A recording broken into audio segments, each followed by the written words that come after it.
आऊज़ु बिल्लाहि मिनश्शैतानिर्रजीम बिस्मिल्लाहिर्रहमानिर्रहीम। नाज़रीन व सामीन अस्सलामु अलैकुम।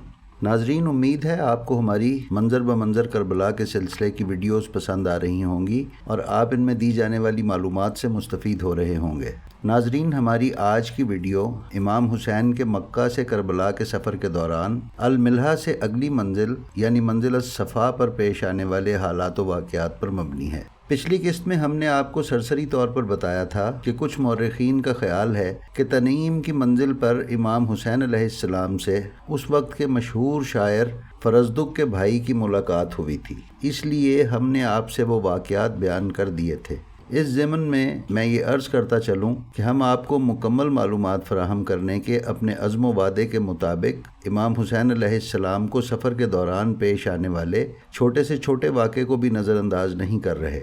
इसीलिए हमने तनीम की मंजिल पर पेश आने वाले वाक़यात में सरसरी तौर पर अरब शायर फरज़दुक के भाई का ज़िक्र किया था। चूँकि मौरख़ीन व उलमा की कसीर तादाद ने इमाम हुसैन अलैहिस्सलाम से शायर फरज़दुक की मुलाकात का ज़िक्र तफसील से अल सफ़ा की मंजिल पर किया है, इसलिए फरज़दुक का मुकम्मल ज़िक्र हम आज अपनी इस वीडियो में आपकी खिदमत में पेश कर रहे हैं। तो चलते हैं अपने वीडियो की तरफ। अब्दुल्ला बिन सलीम असदी और मज़री बिन मुशमइल असदी का बयान है कि तनईम से चलने के बाद हम लोग इमाम हुसैन अलैहिस्सलाम के काफ़िले के हमरा एक मंजिल पर पहुँचे जिसे अल सफ़ा कहते हैं। ये जगह हुनैन और अंसाबुल हरम के दरमियान है, जो बहुत आसानी से मक्का में दाखिल होने का रास्ता है। यानी यहाँ से मक्का का रास्ता बिल्कुल सीधा और आसान था। लुगत में सफ़ा के मानी पतले पत्थर की चौड़ी और बड़ी सिलों के हैं। इस मकाम पर यकीनन कुछ मुर्तफ़ाई टीले थे जो तहदार स्लेट नुमा पत्थरों के थे। कदीम किताबों और इमाम के सफ़र में बयान करदा ये मकाम वो सफ़ा नहीं है जो आजकल आपको गूगल मैप पर नज़र आता है, क्योंकि गूगल मैप पर देखा जाने वाला अल सफ़ा मक्का से कूफा जाने वाले रास्ते की मुखालिफ सिमत पर मक्का से 785 किलोमीटर दूर है। इसलिए इमाम की मनाजिल सफ़र में बयान किया जाने वाला मुकाम सफ़ा कूफा से मक्का आने वाले रास्ते में एक छोटा मकाम या गैर आबाद इलाका था। उस वक्त यहाँ पानी यकीनन दस्तयाब होगा, इसीलिए यहाँ काफ़िला रोका गया।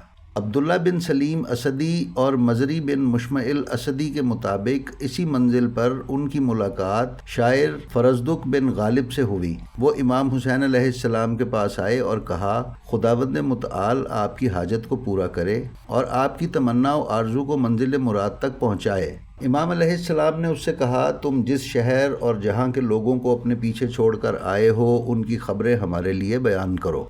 फरज़दुक ने कहा, आपने वाकिफ़कार यानी खबरें जानने वाले शख्स से सवाल किया है तो सुनिए। लोगों के दिल आपके साथ हैं और उनकी तलवारें बनी उमैया के साथ हैं, लेकिन फ़ैसला व क़ज़ा तो खुदावंद आलम की तरफ से है और अल्लाह वही करता है जो चाहता है।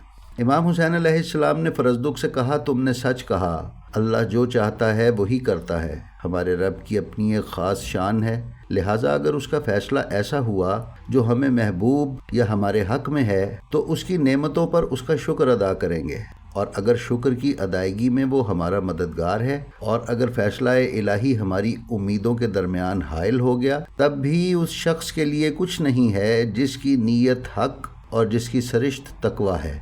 ये कहकर इमाम अलैहिस्सलाम ने अपनी सवारी को हरकत दी तो फरज़दुक ने इमाम को सलाम किया और दोनों जुदा हो गए।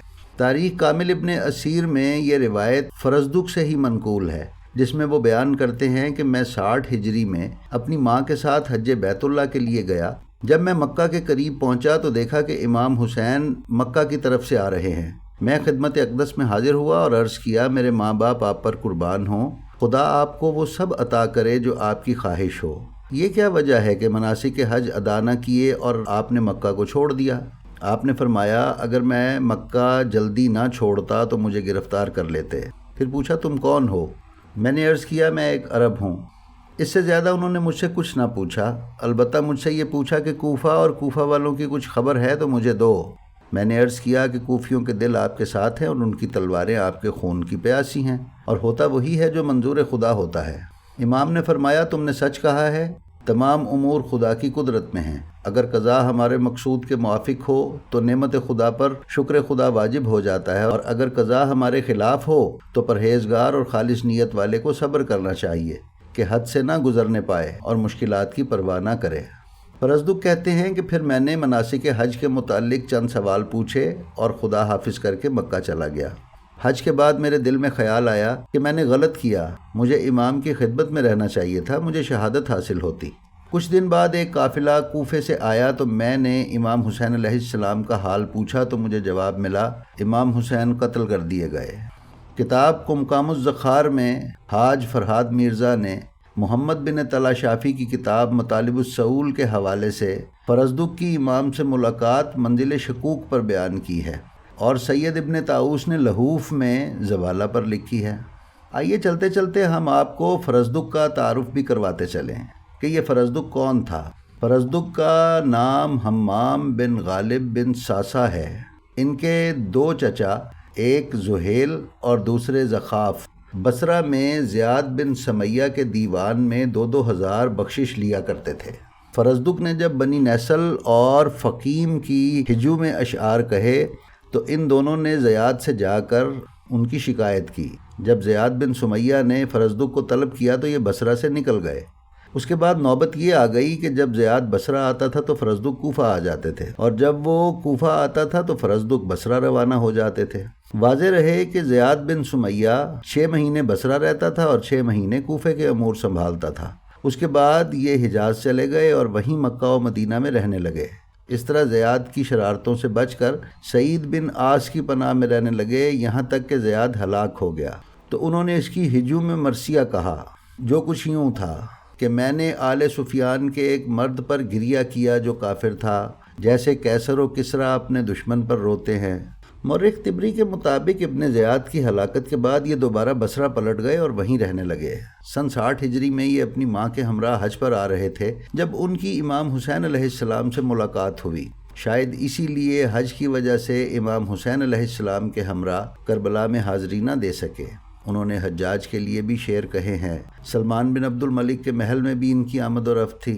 102 ہجری یا 104 ہجری تک یہ شاعر زندہ رہا۔